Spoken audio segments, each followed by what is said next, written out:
Imaginaros esa noche que pasé yo en la casa con unos ataques de ansiedad brutales porque todo lo que yo estaba intuyendo estaba empezando a pasar.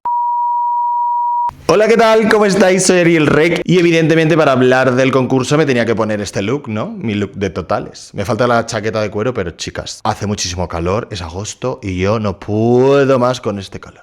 Como os dije en el vídeo anterior, literalmente es que entramos agotadas, de dormir una media de 2 horas, de tener la cabeza a 3000, de recibir paquetes de AliExpress a literalmente 3 minutos de irnos de casa. Quiero que esto seáis conscientes porque creo que es que poco se habla de lo cansadas que entramos al concurso y disociadas y de todo, ¿vale? Esto que quede claro. Así que nada, una vez me recogieron en casa, nos llevaron a un hotel, que esto creo que ya lo ha contado alguien en un podcast, ¿vale? Te recogen en casa con tus 5 bultos, que yo fui fiel a las normas, luego alguna compañera que otra se pegaba las cajas y decía esto es un bulto y tenía 4 cajas de pelucas, que bueno, aquí cada cual con sus trampas, ¿no? Yo fui legal y tuve 5 bultos, de los cuales uno era una caja con pelucas, ¿vale? De hecho es que no me cabía el abrigo, yo tenía un abrigo de pelo para mi look de entrada, no me cabía y no me lo llevé y luego tuve que improvisar con una chupa de cuero. Bueno, que mi look llevaba un abrigo de pelo y me dio muchísima rabia, pero luego lo pude usar, así que por lo menos para las fotos y para los bolos que hicimos lo usé. Pero legal,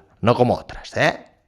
Nos recogen en casa con nuestras pertenencias y nos llevan a plató a que dejemos todos los trajes, los coloquemos, tal, y grabemos la primera tanda de totales, que sería como, pues bueno, esos totales que ponen cuando estás entrando en el taller, junto a tu pasarela del taller. A mí era uno de los episodios que ya sabéis que más ilusión me hacía. Bueno, después de esto nos llevan al hotel, nos quitan el teléfono, ya estamos completamente aislados. Yo estuve en un hotel que tenía un Lidl enfrente y me bajaba el Lidl a dar vueltas porque es que literalmente me aburría como una ostra. Bueno, al día siguiente la única función que tenías que hacer era maquillarte, ponerte la peluca y ya te vestías luego en plató.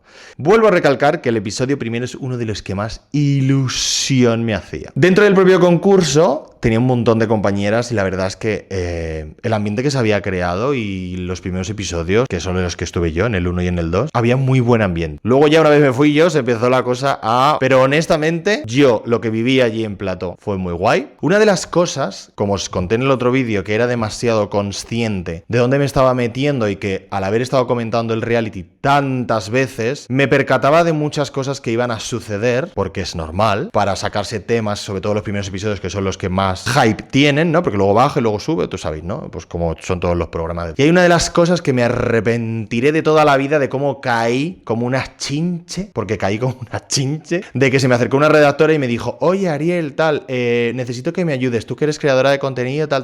Ella hizo muy bien su trabajo, evidentemente, que fue conseguirme. Oye, tú como eres muy amigo de Marisa, ¿por qué no le dices que te cuente lo del drag en su pueblo y lo del bingo y no sé qué, no sé cuánto? Yo dije, perfecto, sí, no te preocupes, que yo tal, que no sé qué, no sé cuánto, tal. Yo le digo que me voy a rapar las cejas, que si me las rapa ella, que vamos a hablar de esto, tal. En ese momento yo no estoy siendo consciente de que, a ver, todas llevamos una historia. Y cuando tú cuentas esa historia, te vas o mínimo caes al lip sync. Entonces en ese momento yo no fui consciente porque estaba tan ilusionado de lo que estaba viviendo. Por un momento me relajé y se me escapó de que de repente yo le estaba sacando a Marisa su historia. Si Marisa estaba sacando su historia y encima la estaba sacando yo, la estaba sentenciando a un lip sync o a que la eliminaran esa noche. A día de hoy me sigo sintiendo súper culpable de cómo no me di cuenta. Honestamente, cuando fui consciente de la cagada que había metido y que encima había sido yo, que era su amigo, ¿cómo te digo? Si ya tenía todo como así, que estaba súper pendiente de todo lo que pasaba y me estaba dando cuenta, de hecho, hubo momentos en los que me acerqué a redactores y les dije, chicos, por favor, disimular un poco porque es que es un canteo. Es un canteo, ¿sabes? Porque el momento en el que, por ejemplo, a mí me dicen, ay, ¿puedes coger a Onyx y os ponéis a hablar de la salud mental en el espejo? Yo miré a Onyx y dije, amiga, nos vamos a lip sync, ¿sabes? En plan, era como demasiado obvio. Y es muy duro que desde dentro, o sea, te sientes como una mierda, honestamente, y quiero ser súper sincero y súper honesto con esto, de cuando estás grabando, escuchar cosas que de repente hablan más alta de la cuenta o tal, y te estás dando cuenta de lo que va a suceder antes de que suceda. No sé si me estoy explicando. Esto fue muy duro para mí porque era como... Yo estaba luchando contra lo que yo intuía, contra lo que no quiero que pase, contra igual me estoy confundiendo. Yo tenía la mente, amores, a 3000 por hora, ¿vale? Entiendo que tiene que ser así, pero desde dentro se vive muy complicado porque al final estás lejos de tu gente, estás vulnerable, estás durmiendo poco y se vive bastante complicado. Pues eso, que al final estás dentro de un equipo y ese equipo habla y tú te enteras y tú, o te preguntan algo y tú dices, amores, por favor, no seáis tan obvios porque está siendo un canteo. Pero vamos a lo que en el otro vídeo os conté. Cuando yo entro sin talent, ¿vale? Yo preparo un vestuario y decido que, bueno, como la canción de Tarántula habla sobre la salud mental, pues voy a hacerme una camisa de fuerza roja, que luego la utilicé, os la pongo por aquí, la utilicé para la portada del remix de Tarántula. Ya sabéis que los episodios se graban en 2 días. El primer día se graba War Room, preparativa, tal, no sé qué, y al día siguiente se graba la gala, ¿vale? Entonces, el día de antes del talent, o sea, yo paso el primer episodio, me salvo, no recibo críticas del jurado, que eso también es un hándicap a mal para saber por dónde, ¿sabes? Por dónde están los tiros. Entramos a taller, se me comunica que luego se acercará el coreógrafo, que tal, que no sé qué. Digo, bueno, vale, sí. Digo, pues es que yo, o sea, ¿qué me va a contar a mí el coreógrafo si yo no voy a hacer nada más que mi canción? Haré mi lip sync como yo buenamente pueda, salvarlo y ya. Bueno, en ese momento se acerca el coreógrafo por la tarde ya, cuando hemos terminado de grabar todo el tema del taller, que creo que hicimos el reading. Sí, hicimos el reading, la biblioteca. Bueno, terminamos de grabar todo lo que es el taller y tal, y no sé qué. Y de repente a mí, por la tarde se me acerca el coreógrafo y me comenta, me dice, le digo lo de la camisa de fuerza, me dice que no, que eso no va a poder ser, que hay una coreografía que está montada con unas gomas y con una cinturilla, que no sé qué, que no sé cuánto, y digo, ya, pero es que a ver, vamos a ver, que eso a mí no se me ha comentado en ningún momento, ni se me ha pedido opinión, habéis montado una coreografía con algo que está súper visto, es que además recuerdo decirle la frase de, pero si eso es como lo que llevaba Killer en la gira, que era una cinturilla con unas tiras, unas gomas, le dije, eso está súper visto. Ya, bueno, pues que la coreografía está montada así. Y yo, claro, de repente a mí me bajan a la sala de ensayo y yo descubro de que hay una coreografía que yo me voy a tener que aprender en media hora cuando yo no soy bailarín, yo no tengo una formación en danza, yo en la vida me había aprendido una coreografía de 2 minutos en media hora. Claro, yo me quedé flipando, pero claro, dije, es que ¿qué hago? Claro, yo estaba completamente en plan en shock porque tampoco sabía qué podía hacer, qué no podía hacer, qué tal, y dije, pues te atas una manta a la cabeza y dices, para adelante. Claro, a mí me enseñan la coreografía y yo me quedo con el culo torcido diciendo, yo esto no soy capaz de aprendérmelo para mañana. Porque si yo de repente tengo un teléfono móvil, me grabo la coreografía y yo sé que al día siguiente la voy a tener que hacer, yo me paso toda la noche ensayando y yo esa coreografía la clavo. Pero no era así, no teníamos teléfono, no teníamos móvil, no teníamos nada. Entonces se nos prometió que al día siguiente íbamos a tener un ensayo antes del talent show. Esto jamás sucedió. Imaginaros esa noche que pasé yo en la casa con unos ataques de ansiedad brutales porque todo lo que yo estaba intuyendo estaba empezando a pasar. En plan, me están poniendo una coreografía para que yo me equivoque porque evidentemente yo no soy bailarín. Y yo me recordaba todo el rato la frase de la redactora del talent. Tu talento es tu canción, tu talento es tu canción. Amor, pero si me estáis poniendo una coreografía y yo no soy bailarín. Evidentemente,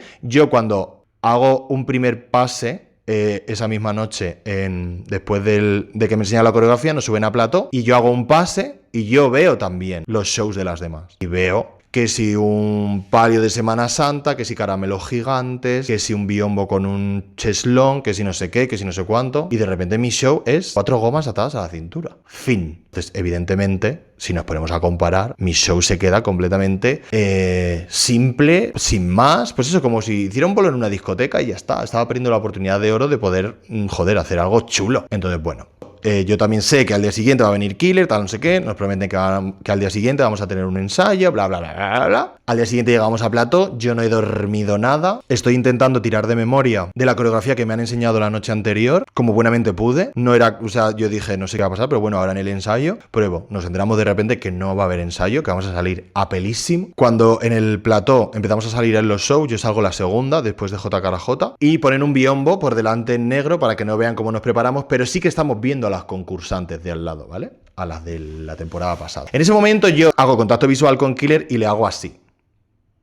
Y Killer me hace rollo, en plan, asintiendo rollo, tenías razón, hoy te vas a ir a la puta mierda. Es que era así, siento ser así, pero es que yo lo sentía y se estaba cumpliendo cada cosa que yo había sentido en toda la preparativa. Honestamente, no sé cómo coño hice la coreografía. Evidentemente tenía la cara cuajada porque mi pensamiento constantemente en el show era no hagas el ridículo, no hagas el ridículo. Chicos, de verdad, no sé si fue el instinto de supervivencia o qué, pero yo hice esa coreografía. La hice. Mejor o peor, la hice. Pero es que llegó un punto en el que empecé a dejar de notar las manos. Del nivel de ansiedad que yo estaba teniendo de no haber dormido la noche anterior, de haberme estado comiendo el tarro toda la noche, yo llego a un punto en el que dejo de empezar a notar las extremidades. Empiezo a dejar de notar las manos, se me empieza a paralizar la cara, la boca, no sé qué. De hecho, recuerdo, tengo una lagunaca enorme, pero una de las cosas que sí recuerdo de ese día fue acercarme a una redactora y decirle, por favor, desabróchame la chaqueta de motocross porque no noto las manos. O sea, yo estaba en un nivel de ansiedad, de no querer cagarla, de no querer hacer el ridículo, porque al final es que estaba viendo todo el rato que me estaban poniendo la zancadilla constantemente para que yo hiciera el puto ridículo. Honestamente os lo digo y así fue como me sentí.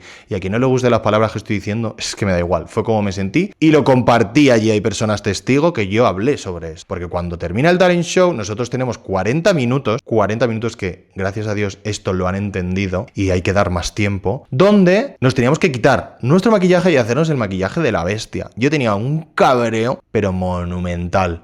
Me estuve maquillando a mala hostia. Encima, claro, yo enseñé unas cosas y me estaba poniendo, o sea, estaba evidentemente elevando el look porque había materiales que evidentemente no iba a gastar para mandar una foto al redactor. Entonces yo empecé a ponerme los tubos con líquido, tal, no sé qué, pero estaba tan bloqueado mentalmente que se me olvidó ponerme las pestañas, echarme el líquido en la boca, porque lo único que quería, literalmente, era irme a mi puta casa, no a la casa donde nos estábamos quedando. Yo me quería ir a mi casa porque todas las sospechas que yo estaba teniendo se estaban cumpliendo, chicos. Es que yo con lo que estaba luchando mentalmente se estaba cumpliendo. Entonces, para mí fue súper duro ver cómo tenía razón, todo lo que estaba intuyendo estaba sucediendo tal cual. Llamarlo intuición, llamarlo obviedad, llamarlo conozco mucho el formato y sé cómo está sucediendo las cosas. Pero bueno, hacemos el runway, me quedo en el bottom, me dan una serie de opiniones bastante buenas, que yo flipé, que luego en edición no se vio ni la mitad. Y una de las cosas que más me gustó, porque al final yo tenía relación con Javi Calvo y con Javier Ambrosi anteriormente, Javier Ambrosi me dijo unas cosas súper bonitas que luego no se vieron y quiero compartirlas con vosotros, porque de repente Javier Ambrosi y Javi Calvo me conocen de hace muchísimos años, saben todo lo que yo he trabajado en internet para visibilizar el drag. Y les vi que les hacía ilusión que yo estuviera ahí. Les hacía muchísima ilusión. Entonces, una de las cosas que me dijo Javier Ambrosi fue: estoy deseando ver a las niñas vestidas de Ariel Rec o como Ariel Rec, porque tu drag es eso, es la calle, es lo social. Estoy deseando verte, estoy muy feliz de que estés aquí, te lo mereces un montón. Tal, cosas súper bonitas que luego no se pusieron. Porque al final, cuando tú editas, tienes que dar un contexto de lo que va a suceder, ¿no? Porque al final, cuando tú ves un programa, intuyes lo que va a pasar conforme empieza el capítulo. Eso es así. A día de hoy ya disimulan un poco más, pero en mi temporada fue así. Entonces, me dan el veredicto. Yo luego, cuando emiten el programa, descubro que se comenta que lo de las cuerdas en la cintura está muy visto y mi cara es como, ¿me llegan a decir a mí eso en la cara? Y lo cuento, en plan, es que esto no es mío, es que esto no lo he decidido yo. Ahí me lo han impuesto porque hay una coreografía montada que no se me ha comentado y yo estoy acatando lo que me estáis poniendo. Chimpum, ¿sabes? Entonces, me dio muchísima rabia ver cómo se comentaba algo que yo ya sabía, que estaba muy visto. Que me podía haber impuesto y haberme negado a hacerlo. Evidentemente, no supe gestionarlo, no supe hacerlo. También es mi culpa el no haberme impuesto y haber dicho esto no lo quiero hacer o esto no, es que yo traigo preparado esto. Pero chicos, de verdad, yo estaba con una ansiedad con todo el tema del talent que es que no supe gestionar absolutamente nada. O sea, mía culpa también. O sea, yo tanto os voy a contar lo que sentí como os voy a contar lo que yo viví y cómo yo lo viví. Entonces, pues evidentemente yo podría haberme impuesto, podría haberle echado huevos, pero y no supe gestionarlo. También mi culpa está por ahí. Entonces, claro, de repente luego hacemos el lip sync con Samantha. Ese lip sync que fue un despropósito por todos lados, que yo decía, madre mía, esto cuando se vea, yo no sé cómo la gente lo va a gestionar, la verdad. Porque yo me centré en hacer el lip sync y solo veía cosas de Samantha volando. Volaba una peluca, volaba un no sé qué, y cuando terminé la miré y vi a un bebé con un pañal, un bebé calvo con un pañal, y dije, ¿qué coño ha pasado aquí? No entiendo nada. Pero bueno, me expulsan. Yo quería decir una frase que me recomendaron que no la dijera porque tu imagen, porque va a quedar mal, como si de repente a ellos les importara cómo va a quedar mi imagen, ¿no? Después de todo lo que estaba viviendo. Porque mi frase, honestamente, iba a ser: ¿veis? Os dije que esto no era para mí. Pero empezaron a comerme el tarro y yo lo único que quería era irme de ahí. Y fue la que dije es, mi juego se acaba, bye, como había hecho Tarántula. Digo, mira, chimpum, lo cierro y ya está. Una cosa que quiero puntualizar es que la única persona que se acercó a despedirse de mí fue Ana Locking, lo cual ya sabes, Ana, que te amo. En ese momento, como os decía, que se oyen muchas cosas, a mí me llega que Killer está fatal, que le está dando un ataque de ansiedad, que no sé qué, que no sé cuánto, y yo diciendo, pero vamos a ver, si yo esto ya lo he hablado con Killer, esto sabíamos que iba a suceder, ¿qué está pasando? No entendía nada. Entonces, en ese momento, yo pido que yo a Killer Queen no la veo en ningún punto del episodio, no puedo hablar con ella, tal, como se ha rumoreado y se ha comentado que al expulsarme a mí, Killer y yo nos metimos en la oficina a montar un pollo, que no sé qué. Yo no veo a Killer Queen en ningún momento hasta que no salgo de grabar todo el concurso. O sea, yo a Killer no la veo, pero me llega de que Killer está muy mal. Entonces yo intento hacerle llegar a Killer que esté tranquila, que yo estoy bien, que de esto ya lo habíamos hablado, pero yo no entiendo qué está sucediendo hasta que yo no veo la reunión. En la reunión a mí se me pone un vídeo, que esto no se llegó a ver porque evidentemente la esquivé así, donde de repente me ponen a mí, a Killer, diciendo que hay un nivelazo y que yo seguramente caiga en el bottom o algo así, no recuerdo ahora. Entonces en ese momento Killer Queen le pasó lo mismo que me pasó a mí con Marisa, que cayó en las redes del redactor y dijo lo que le estaban diciendo que tenía que decir, y luego de repente mete una coletilla rápida porque se da cuenta, y si no, fijaros en la cara de Inti, cuando se queda así en plan, ¿qué coño estás haciendo, tía? Que estás lanzando a tu hermana al foso, se da cuenta de lo que está diciendo y de repente ¡pum! Entonces entiendo que a Killer Queen le dé un ataque de ansiedad porque de repente se siente que me ha dejado vendidísima frente a la cámara y que eso se va a ver. En ese momento a mí me lo ponen y Supreme me pregunta que qué opino de eso. Y yo en ese momento, de hecho Sharon se giró y me dijo en plan, perdón. En plan, no estábamos entendiendo nada, todas las caras estaban cuajadas de ver a Killer diciendo eso. Y en ese momento yo le di la vuelta y hablé de lo que Killer significaba para mí. No iban a caer en enemistarme con mi amigo porque había dicho eso. Yo cuando saliera ya hablaría con ella y entendería todas las cosas. Pero para que veáis que hay muchas cosas que suceden que no se entienden hasta que no las ves, porque hay muchas cosas que se cruzan allí, que tú oyes y que atas cabos, y es muy complicado el estar viviéndolo allí y ver tantas cosas. Entonces a mí me expulsan, me llevan a la casa y yo de repente soy consciente de que tengo que estar 6 semanas encerrado en una casa rural, sin contacto con el exterior, sin ningún dispositivo, porque nosotros no tenemos dispositivos dentro de dispositivos digitales dentro de la casa, y literalmente pues a esperar, a hacer tiempo. Convivíamos todas juntas y que era muy guay cuando llegaban, nos contaban y tal, pero fue bastante duro. Durante la casa vivimos momentos súper chulos, o sea, fue muy guay la convivencia, tuvimos mucha suerte de que se crearon muchos lazos de amistad que a día de hoy duran, pero fue muy difícil. Nosotros desde la casa muchas veces manifestamos que nos echaran un cable, que lo estábamos pasando mal, que estábamos con muchísima ansiedad, que nos bajaran a plató. Nos bajaron 2 veces a plató, a ver a Choriza y a ver a La Prohibida. Como ya manifestábamos el hecho de que no nos encontrábamos bien, de que se nos estaba haciendo muy cuesta arriba, nos comparaban con que las de la primera temporada lo habían pasado de puta madre, cuando yo sé perfectamente que no fue así, pero bueno, como para intentar tranquilizarnos. Luego sí que es verdad que tuvieron un detalle súper bonito en la final. El coreógrafo decidió meternos dentro del videoclip a todas y que bajáramos y que nos pintáramos y que hiciéramos un poco parte. Eso la verdad que nos hizo mucho más ameno lo que era ya la parte más final del concurso. Durante el concurso vivimos cosas muy chulas. Marisa nos hizo una noche de sushi, JKJ nos hizo como un cocido de esto de andaluz súper rico. Vivimos el cumpleaños de Estrella Extravaganza, le montamos una fiesta de Divine con una tarta hecha de caca. El sitio era una pasada. Fue muy duro. Yo miraba esa puerta y yo decía, si yo me voy de aquí, ¿qué pasaría? En varias ocasiones echaba mucho de menos a mi perro. Yo venía también de una situación muy complicada personal, me acababa de separar, bueno, era bastante jaleo. Pues eso, fue un poco complicado de llevar, pero lo llevamos de la mejor manera posible.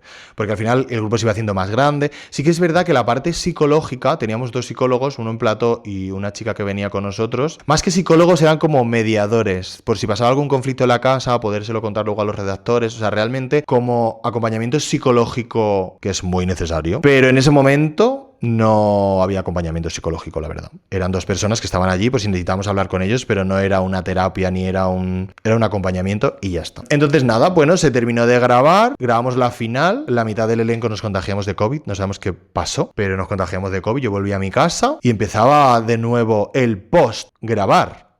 Así que eso os lo contaré en el siguiente vídeo, ¿vale? Espero que os haya gustado y nos vemos en el siguiente vídeo.